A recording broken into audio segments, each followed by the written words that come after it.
Hey, welcome back. I'm Chris, and today we're going to be testing out this, well, extremely inexpensive set of lights. Let's do this real quick. So this is pretty much everything you get with the kit. Now, let me stress again, you get 4 umbrellas. You get 2 reflective umbrellas and 2 shoot-through umbrellas. You get a bag to carry everything in. You get 2 full-size light stand, 1 little tabletop mini light stand. This is really going to be for your background light, for your kicker. It's not going to be for your main or your fill or anything like that. You get 3 light setups with, well, the head that goes onto the stand and, well, for the socket too. Now, if you bought splitters for this, you could add more lights if you want. I don't see why you couldn't. I think I'm definitely going to do that. And then the other thing to consider too is keep the box with the styrofoam for the light bulbs, so when you're transporting everything, you're not breaking the light bulbs. And I would keep this little plastic stuff for your umbrellas, so it could easily just slip your umbrellas back in there. So you're keeping good care of everything.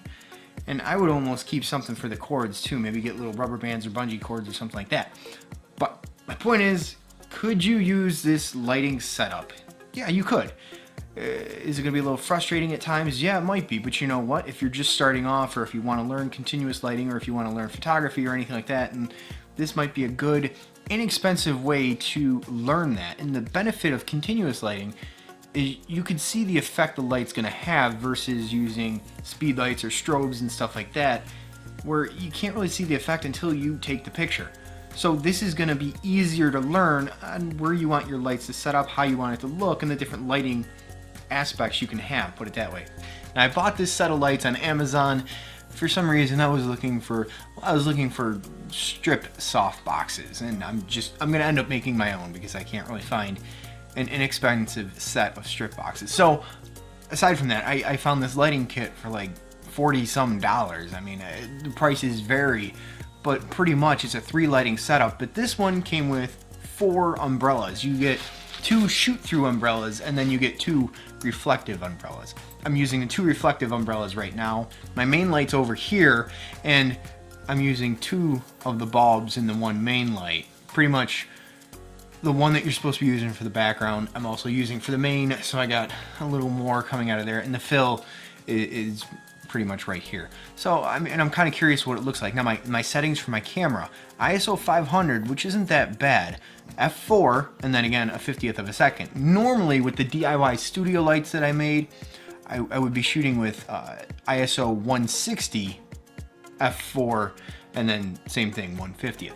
So yeah, it's a little darker. Hopefully I'm illuminated correctly. The background might actually look a little bit better. So far my only gripe is the bulbs themselves aren't that bright to get to the settings that I want to use, but you can easily change that. I could easily buy some LED bulbs or bigger fluorescent bulbs or something like that to, well, maximize my output and still utilize this inexpensive setup. And I mean, the quality of everything, it's plasticky, but it's not a cheap feeling to the plastic, put it that way. I don't feel like it's gonna break right away, and as long as I don't abuse the equipment and such, and I take good care of it, it should do just fine. I mean, I'm using DIY lights that I made out of soap dish container thingies and freezer paper and tin foil and poster board. So you compare the quality of that, I'm not moving that stuff around. You know what I mean? Let me just change the setup a little bit. So this would be a little bit more, maybe more of a typical YouTube kind of setting if you were making videos in your house and you were just vlogging or doing a beauty tutorial or something like that, and you were in a room, or I mean, it's a normal setup where you have your window behind you, kind of. How does this look? Put it that way.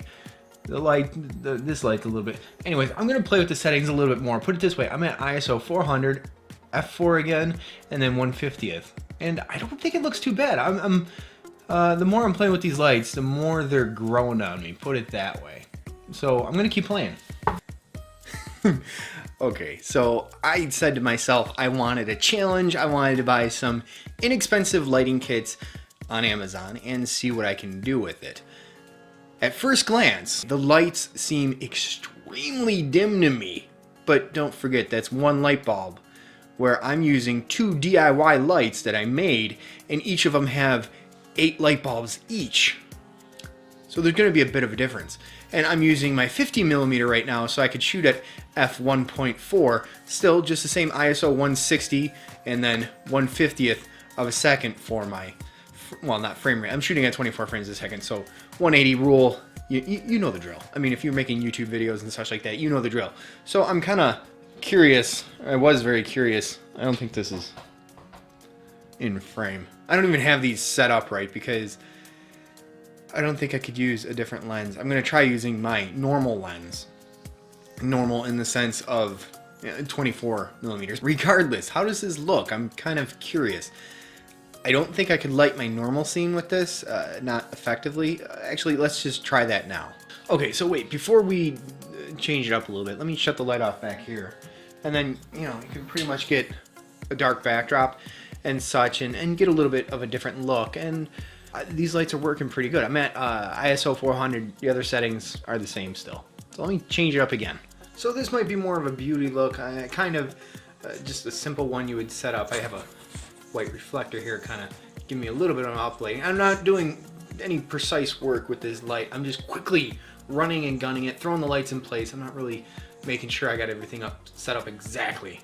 We're just testing this out. Proof of concept, put it that way. Okay, so this would pretty much be the normal setup I would use. I'm using the lights again. ISO 640, f4, 1/50th of a second. I think it looks pretty good. I mean, it's pretty usable. If I was just starting off in YouTube, which I wish I would have had these lights then, and I was using my T3i and I'm using available light, I'm using these to kind of fill everything in, I think I could easily make a setup that would work. Absolutely, especially if I'm just doing some sort of review video or something like that, where I just need a little bit extra light and such. You could definitely make these work. Now these are on the inexpensive side. You can't beat up on this kind of stuff if you want it to last, but just for starting off and just understanding how light works and everything, you could use it. You could also use it for learning how to do portraits and headshots and stuff like that if you were into photography. I mean, it's viable for less than $48. I mean, if you weigh the cost of this and what you can use it for versus the cost of just one light, that would be maybe $600 to $800, and that doesn't include a light stand and stuff as far as I know, or even a modifier. The price can get up there, so it all depends what you want to start with and what you want to work with until you can afford something better, put it that way. Like I said, I'm going to keep playing around with these. I'm going to keep seeing what we could do. What I did today was just really testing it out very quickly, but not going into any detail or length on it. So I was just curious, could this setup work? If you know nothing about how to set up lights, nothing about lighting and everything like that, and you just plopped them in place and put one here and put one there, could you get some sort of usable setup? I absolutely think you could. And we'll play around with it more to see how we can really control this light and what we can really do. But that's another video for another day. And I've been rambling long enough, so I think we're pretty much done for today. I'll see you on the next one. Let me turn my regular lights back on. I think I used my regular lights in the start of the video, but I shot so much stuff, I don't honestly remember if I did or not. So give me a second and I realized I didn't really show how I set the lights up, put it that way. Look for the next video on how to actually set those lights up to get the effect. I need more time to play with it to get exactly how I would like it to show you how you could do it. The point today was just experimenting and seeing if you could get some pretty decent light out of this. And I think we did that. It was more so how the light looked on me, and then we'll go into how to set it up. Okay, I am like notorious for breaking things. That's another tip too. Don't unscrew the bulb from the bulb. Unscrew it from the base because you don't want to put too much torque on the bulb itself because you're probably going to break it. It's just, one thing to look out for.